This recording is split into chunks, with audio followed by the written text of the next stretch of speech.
and a 1 and a 2 and a... Hey guys, welcome back to Humankind with me, RTG.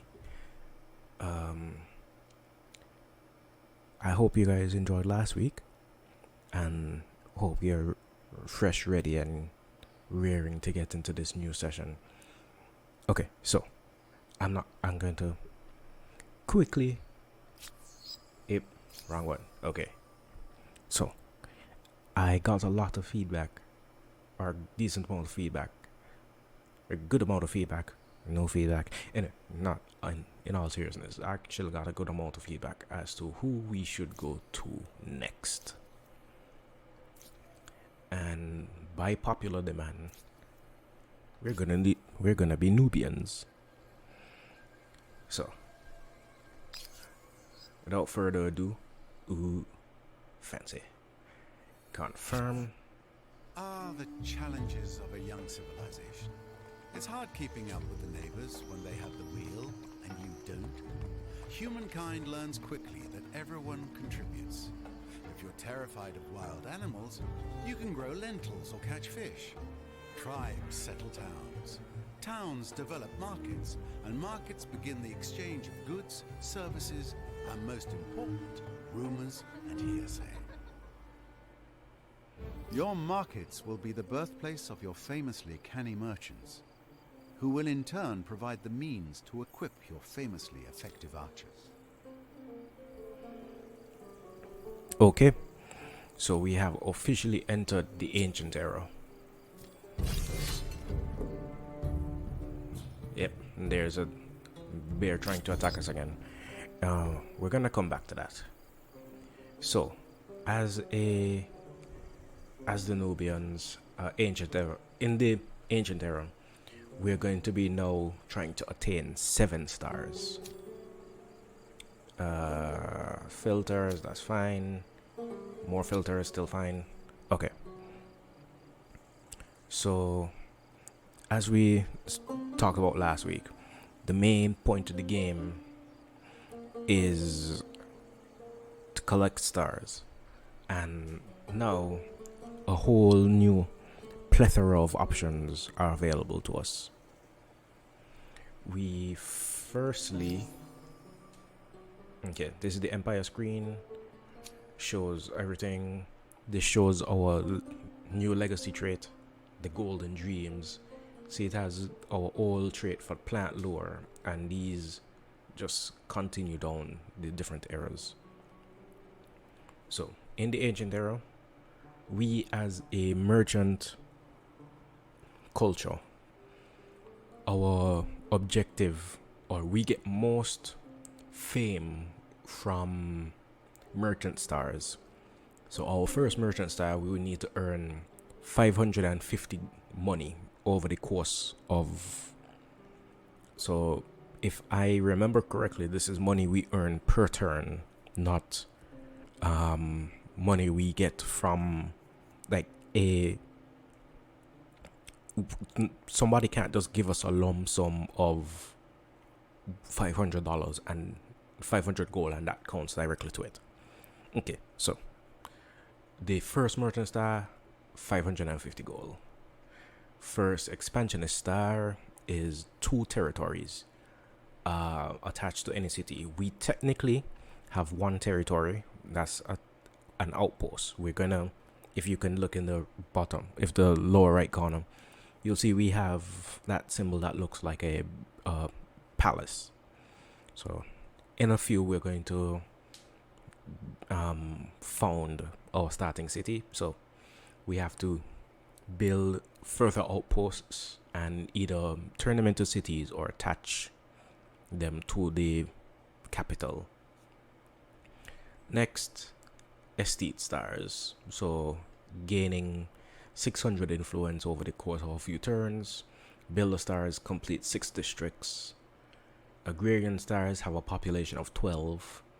Scientist stars research 4 technologies. Militarist stars destroy 6 enemy units. Funnily enough, we have a bear attacking us, so that's going to probably resolve itself fairly quickly. Okay, so let's see, science-wise. Currently no science per turn because we haven't founded a city yet, so everything takes an infinite amount of turns. We can get calendar, which allows us to build the artisan quarters for luxury resources. And okay, if you take a look, these square items in the tech tree, it goes way up here, up to the contemporary era, where we start getting nukes. That's the fun stuff. Okay, anyway, but back to where we are in the ancient era. This shows our emblematic unit, the archers. Our emblematic district, I believe, is there by default because it counts as a maker's quarter. So maker's quarter, farmer's quarters, and I think research quarters. No, is our research quarters technology part of the tech tree? Maybe, not sure. But yeah, those stuff begin the game as default. These are our units. It's kind of hard to tell. No, not hard to tell. They are squares with these kind of rounded tops and bottoms. These fully square stuff are stuff built in the cities. These round ones are, I guess,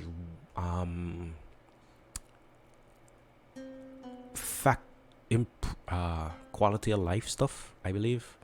I think that's the best way to do it, the best way to phrase it. Okay, domestication allows us to use horses. Carpentry allows us to clear forests. Wheel automatically constructs roads within the empire.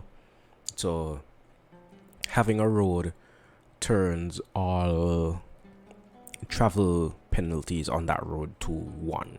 All movement cost to 1. So you can go up a hill, through a forest, down a ravine, cross a river, all on the 1 movement. Organized warfare allows us to bring in reinforcements. Also unlocks siege weapons, which is the battering ram. So that's when we're attacking enemy cities later on.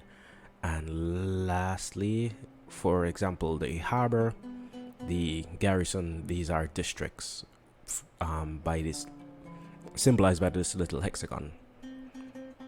So garrisons are fortifications, so you get a bonus to defense when you're on the garrison.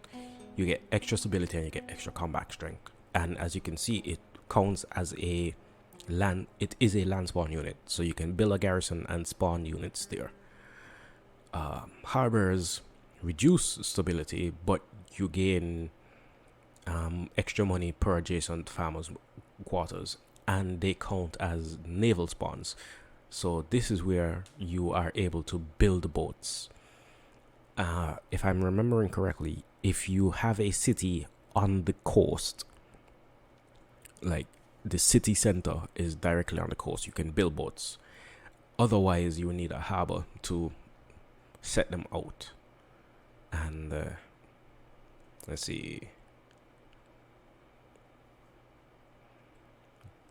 This is the first, if I'm looking at it correctly, the first naval combat ship, whereas trade expeditions is the first naval transport. Okay, so if you can look, the backgrounds of these are kind of faded and they kind of come into color, expand a bit as we unlock technologies. Gonna look very pretty by the end of it. We can start with carpentry to get our units faster. They have an upkeep of 1 goal, and they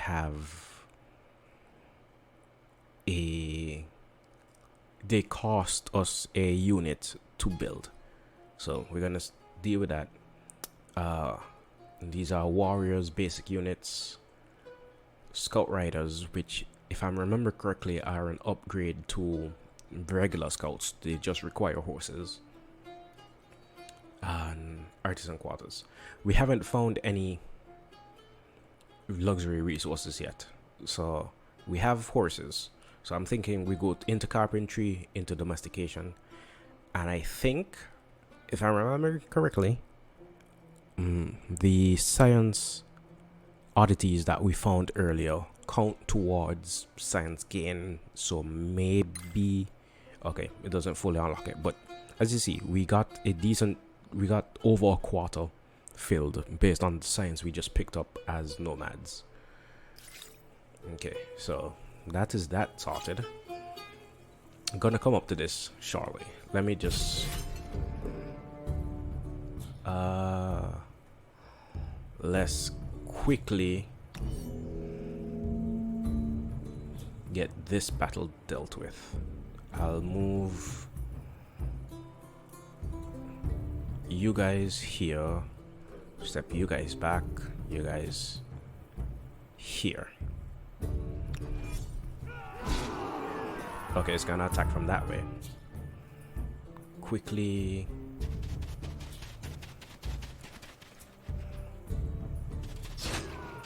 tap, tap, and round. Why'd you go downhill? Anyway, easy win. And as you can see, our spoils have changed from getting food to gaining money. So we start off with a quick 10 gold. We have 55 influence for, that's ransacking. We did that last time. We can settle for 20 influence, so we should be able to fairly settle this territory if we so feel. That's the only recommended. The horses, we should move down for those. These guys, I think, since we have upgraded, we no longer heal per turn, so I need to get these guys into friendly territory. These guys can easily beat a deer, sorry, and I think can beat a mammoth one-on-one once the terrain is good for us, because I think we are one combat point down. Okay. You guys, I think we need to do some more exploring. And movement has been cut down. So before we had 4 movement, now as these scouts, I think we are only down to 2. So gonna head this way. We need to get these guys healed up, these horses acquired, and some exploration done. Okay, so here we can evolve this outpost to a city, get the first pip into our expansionist stars, finally start earning stuff per turn. Okay, your first city. You are now ready to build your first city, the capital of your empire. Select the outpost you wish to grow into a city, then select evolve outpost to city. So this does not have to be this does not have to be our city. This does not have to be the point of our capital. We can move over here, settle, wait a few turns, and then once this outpost is fully established, we can turn that into a city. But I think what we have now is pretty good. It's on a river, which everyone knows all good nations start off as. You can see people running around, running from the cursor. And we have seemingly farmlands, homes scattered everywhere. It's a good look. Okay, but in all fairness, It is not just a bunch of buildings. It is warmth, protection, and, praise the gods, a bit of privacy. or privacy, depending on where you're from. Okay, so yeah, our pyramids. We start with them as default. They are both market quarters and maker's quarters. Market quarters you unlock later down through the tech tree. Farmers quarters, makers quarters are there by default. Okay, by default we can build the Pottery Workshop, which increases the main plaza's estates by 4 per turn. We're currently making 7 per turn and 3 gold per turn. Losing 4 gold per turn from army upkeep. Yeah, so each of these guys has a 1 goal upkeep. And gonna get to this. Okay, these are where our population goes in the city. We currently have 1 pop, which is currently sorting to get us food. I think each population gives us 10 food currently, or 15 industry, 3 money, 3 science. These are improved with different buildings, different technologies, all that jazz. And I think, okay. Me personally, I play very expansiony, so I like to have a large empire, a lot of cities, or big city, or a large landmass of cities, even if it's just a few. So I think I'm gonna start off with the Pottery Workshop. Gonna get that sorted. Okay, can finally get to this. The Merchant Affinity. A gameplay orientation focused on money and trade. Merchant empires receive more fame from merchant stars. We went over that already. The Merchant Affinity action is Power Investor. Invest in a resource deposit if no extractor exists on it already. Then one will be created instantly. Otherwise, share some of money with the owner. You'll both own more money the more empires are buying the resource. Okay, so this horse, for example, don't have domestication, sorry, but if this horse resource was owned by another empire, but they haven't built like a horse ranch on it, we will be able to fund them building a horse ranch, gain the resource, and we get money and they get a bonus if that resource is sold to another empire. So it's a merchant thing. It's a return on investment. So we spend 100 gold early. Over the course of the game, we earn 150. So that's their action. The affinity bonus is mediation. Allows empires to pay you rather than the original owner for access to luxury resources that you have bought. This is possible regardless of their diplomatic relations with the original owner of the resource. So if a empire that we are friendly with, we buy luxury resources from them, another empire we are friendly with can buy that resource from us. And if the 2 other empires don't like each other, the empire can still buy from us because they're good with us, even if they aren't good with the enemy. So it's just a good way of us getting passive income. So resource, I believe it extends also to strategic resources. I'm not sure, but we should try to meet as many empires as we can, purchase as many resources as we can, and get as friendly as we can with people. Okay, so the buying can't be done because nobody owns the resource and it's so can't be done. As you can see, we are close to an expansionist star. We're halfway there already. The society tree, or the sphere of influence, sorry, And as you can see, we are completely influenced by the Nubian culture. The more influence, the more influence you gain per turn in cities allows you to expand your influence for your realm of influence further. Having different cities in your sphere of influence helps to foster good relationships with other empires. And if you are a estate, if you are estate culture, you get various bonuses from having empires under your sphere of influence. And then there are different laws that come about based on the number of territories under your sphere of influence. So hopefully the entire world will be coated in purple by the end of the game.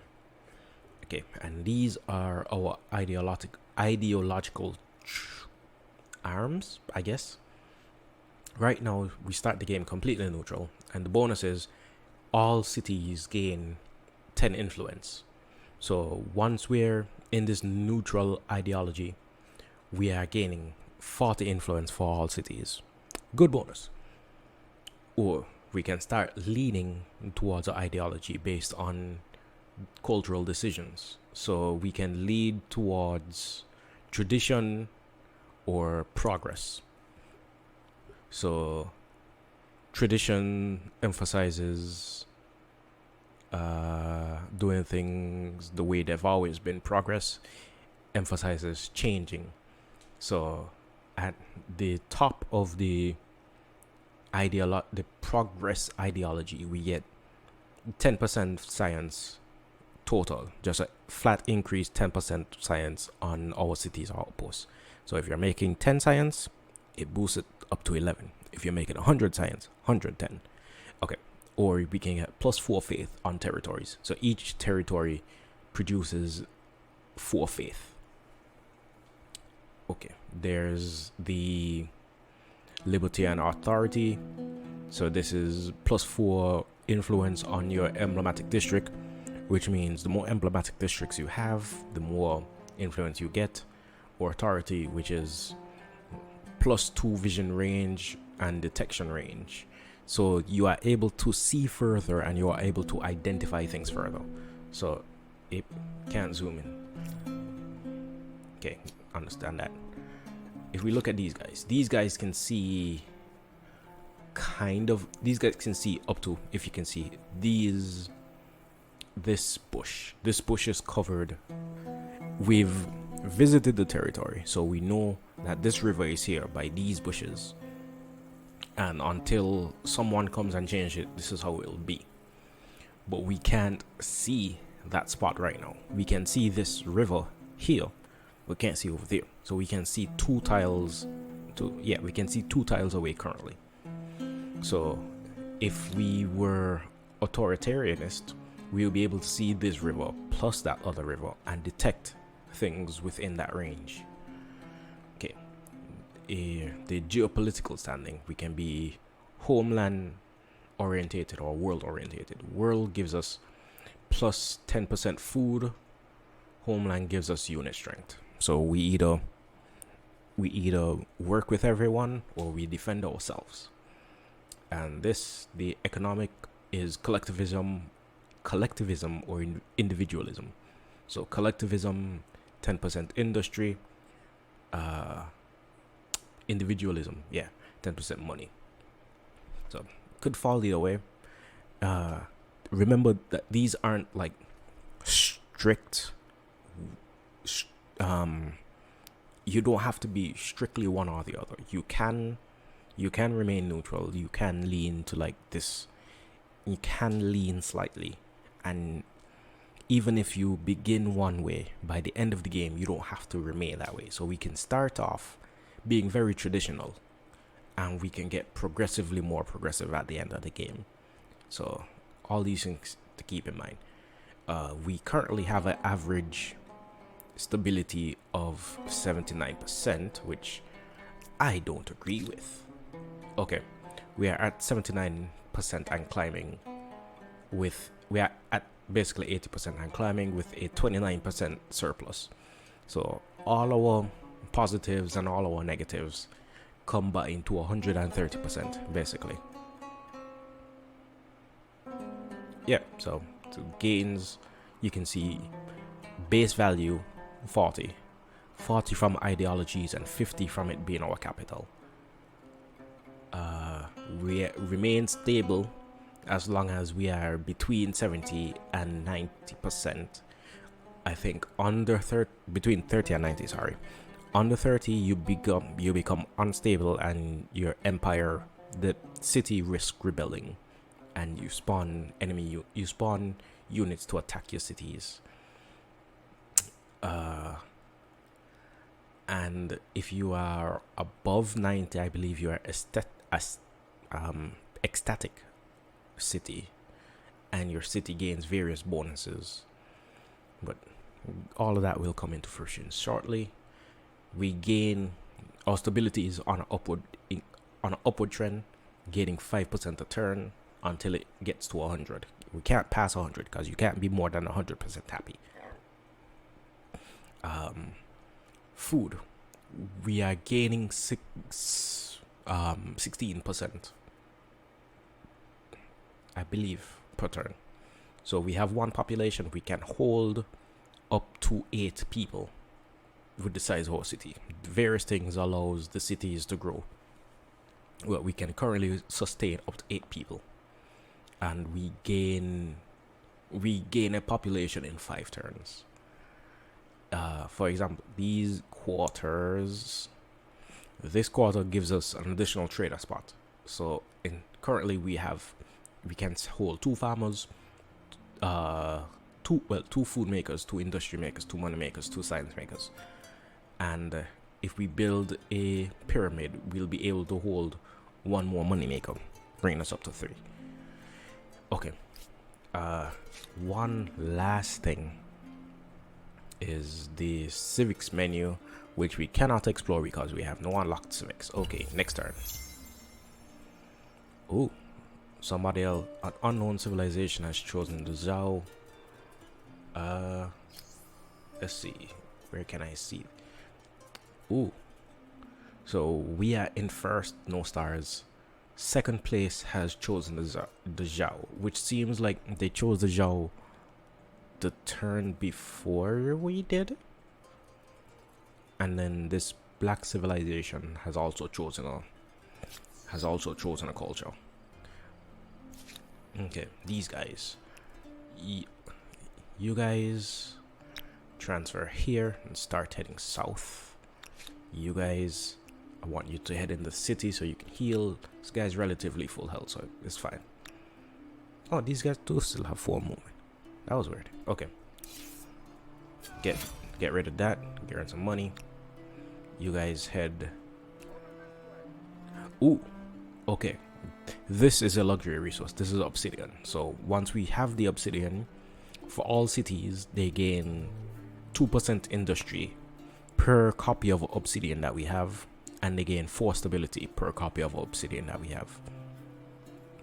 If we control half the obsidian in the world, we get, I believe it changes from 2% per obsidian. Oh no, we still get that addition, that 2%, but we also get the wondrous effect where we get 5% industry on all cities in addition to. Okay, so we should find somewhere in here to that's,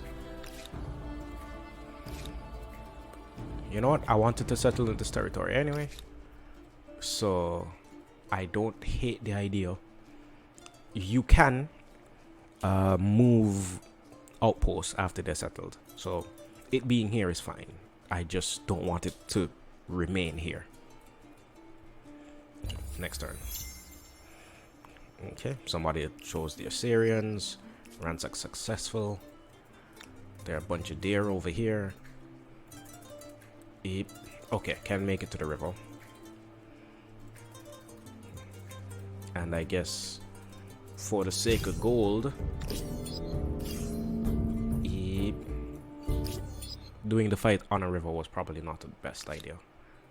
Okay, you guys. Want you guys heading this way. We should explore as much of this territory as we can, as quickly as we can, and find somewhere in here to settle.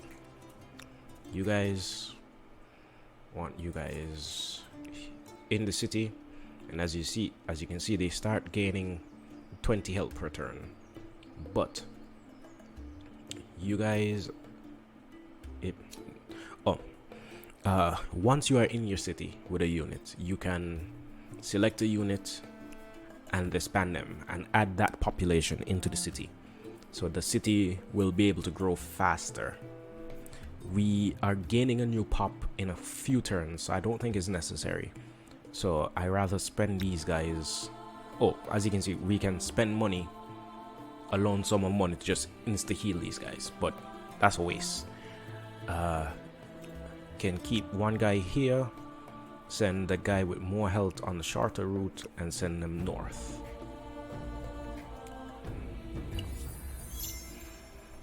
Okay, I guess they were waiting on us to decide, because everyone's changing cultures now. There's a mammoth there. Okay, well,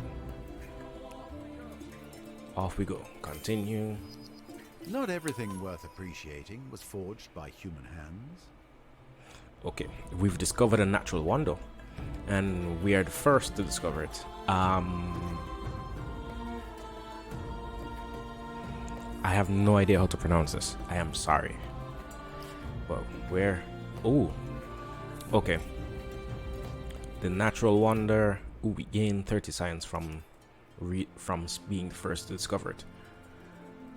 Okay, if we have it in our territory, the tiles can't be worked, and you can't walk over a natural wonder. So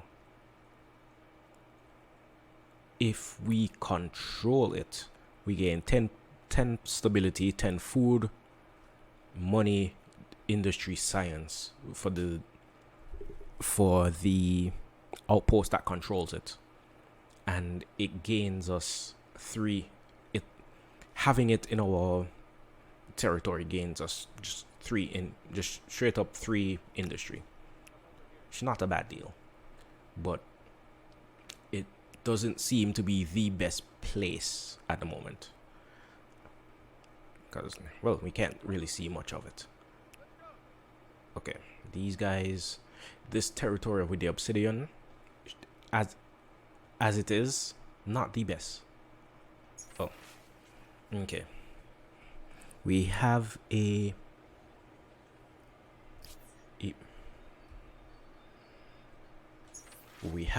event coming up, so we're gonna end it here, and we're gonna continue next episode with this event and the potential expansion of the Great Titan Empire. See you guys.